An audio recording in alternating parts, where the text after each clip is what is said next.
Bonjour et bienvenue pour une nouvelle vidéo sur la chaîne de la Foot History où aujourd'hui on va débriefer le match de Nice-Marseille, le match de Marseille avant une échéance très importante cette semaine en Ligue des Champions, demain soir contre Newcastle, un match plus qu'attendu par les supporters marseillais et avant ça du coup Marseille a pu se rassurer notamment sur la côte niçoise.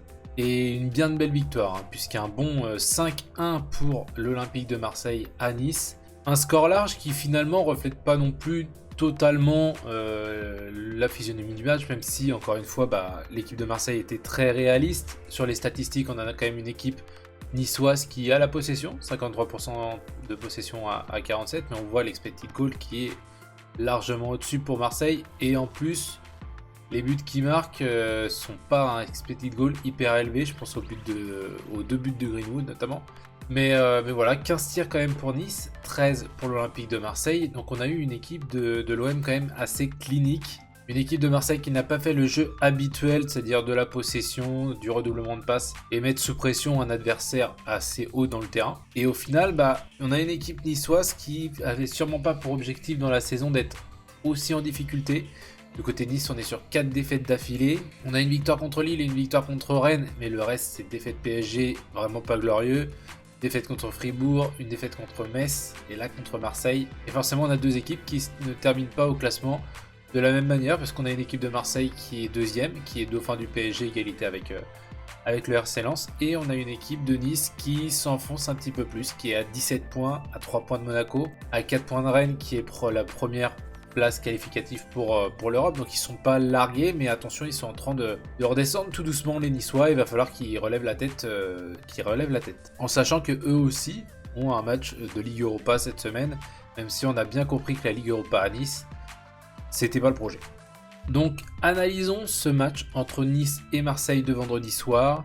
Une composition en 3-4-3 du côté de l'OGC Nice, avec Klaus et Barth notamment sur les côtés.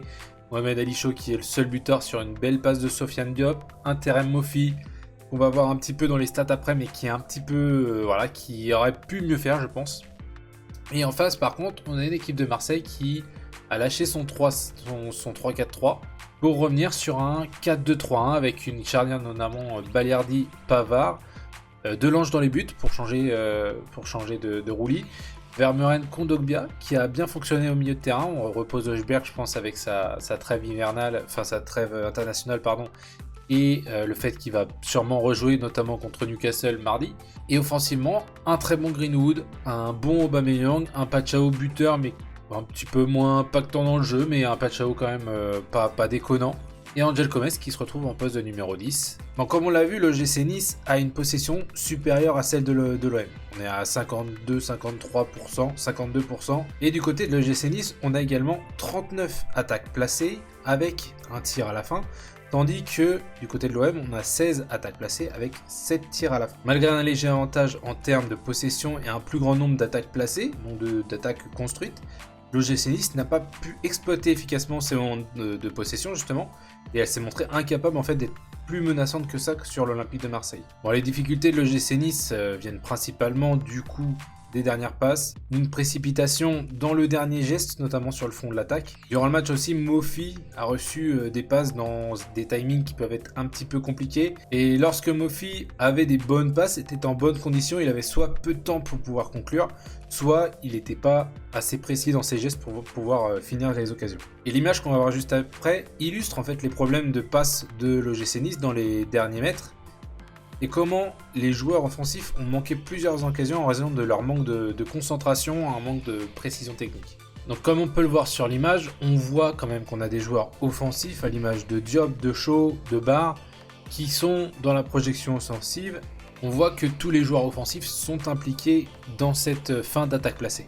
On a Jonathan Klaus qui arrive à pénétrer dans le dernier tiers de son côté du terrain, et il sert une excellente passe pour Moffi dans l'espace, dans le demi-espace derrière le défenseur central olympien.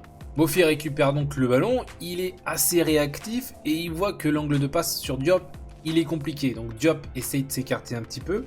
Et donc Moffi comprend qu'il va pas pouvoir faire la passe à Diop et du coup c'est une occasion qui n'aboutira pas. Et c'est dommage parce que à ce moment-là du match, 1-0 pour l'OM, tu reviens à 1 partout à la 21e minute. Pour le coup, ça peut relancer totalement le match. Et Mofi a globalement bien joué en fait ce match, notamment sur les déplacements avec et sans ballon. Mais le problème c'est que son objectif c'est d'être fort devant le but pour Mofi notamment, et que lui, sur ces occasions-là, a manqué de réalisme. C'est pas le responsable, parce qu'il y a Diop aussi, Melvin Barr, Klose qui ont commis des erreurs dans la création et dans le fait d'amener des ballons dans la surface pour être dangereux. Et sans parler notamment de la performance défensive de Nice qui était catastrophique. On va aussi voir l'occasion à la 46e minute, qui aurait pu permettre aussi à Nice de revenir dans le match, de revenir au moins à un but. Mofi reçoit une passe en profondeur, et donc du coup ce qu'on voit c'est qu'il n'arrive pas à coordonner ses mouvements pour pouvoir tirer avec son pied gauche, et du coup il est obligé de tirer de son mauvais pied. Il opte pour la solution de facilité parce qu'il sent que Bayardi est dans son dos et qu'il peut venir récupérer le ballon, ou même que s'il fait un crochet, ça serait compliqué de pouvoir enchaîner une frappe après. Et l'erreur d'appréciation de Mofi quant à l'interception potentielle du coup de son adversaire, il tente une frappe du pied droit et il n'arrive pas du coup à trouver le gardien, il n'est pas dans la bonne disposition pour finir. Dans de telles situations, c'est crucial pour lui en tant qu'attaquant de pouvoir finir ses occasions et marquer des buts, même si c'est en pied faible. Je pense qu'il y a un travail pour Mofi à faire sur le fait de se positionner et de pouvoir faciliter en fait ses positions de tir justement pour être sur son pied gauche. Donc l'Olympique de Marseille a pu décrocher une large victoire contre Nice, notamment avec son trio offensif qui a permis de se créer des occasions et d'être clinique. La domination niçoise en fait par la possession a permis à cette équipe de Marseille en fait d'aller très vite dans les transitions offensives, notamment avec Greenwood, Pachao et Aubameyang, qui sont des joueurs très rapides.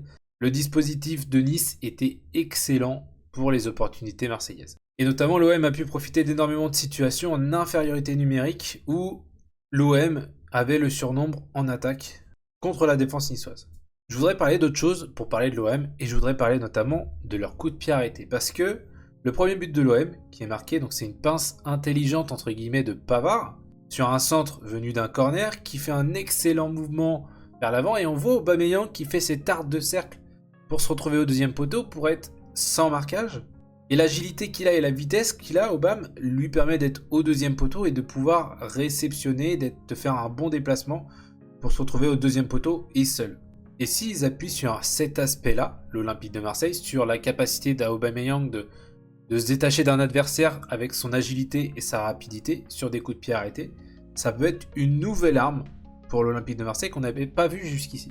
Bon, pour ce qui est de Marseille, ils se sont appuyés sur les deux ailiers, Pachao et Greenwood, qui ont été très agiles, qui ont été excellents dans les duels en 1 contre 1, ce qui leur a permis notamment d'être toujours en surnombre. Et notamment, on a cette signature de Greenwood, même le deuxième but qu'il met, où il fixe un adversaire, il le déborde par le dribble et enchaîne une frappe. Le deuxième but qu'il met est exactement le même, mais techniquement tellement plus agile, comment il arrive à dépasser son défenseur direct en 1 contre 1, la vitesse d'exécution pour faire le passement de jambes, déborder et frapper. Et toutes ces occasions-là viennent en fait de contre-attaques rapides, en fait, viennent de transitions rapides entre la récupération du ballon et la projection.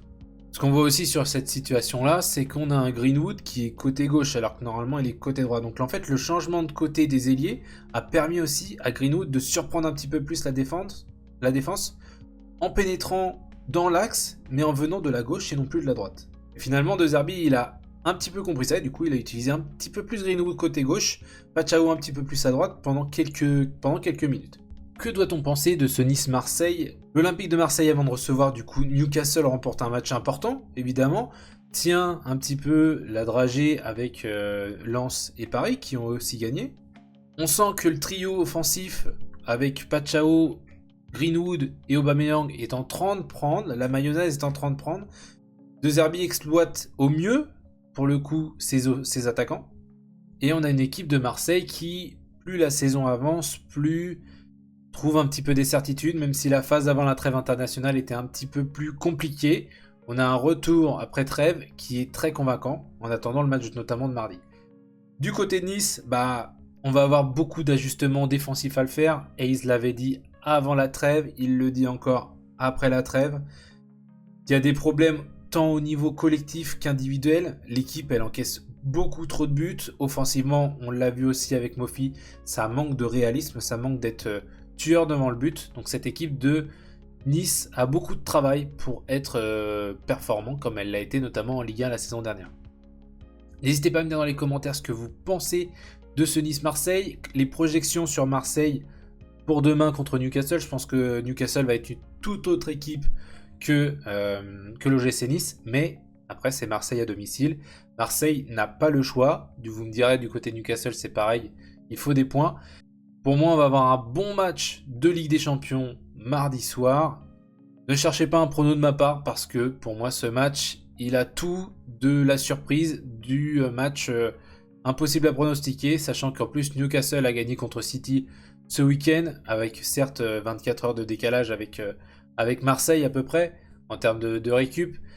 Newcastle envoie un vrai message en gagnant contre City, en montrant que on est prêt, nous on est prêt pour mardi, donc voilà, même si on sait que les Anglais privilégient souvent leur première ligue à la Ligue des Champions, je pense que le match Marseille-Newcastle va être très équilibré et très intéressant à regarder.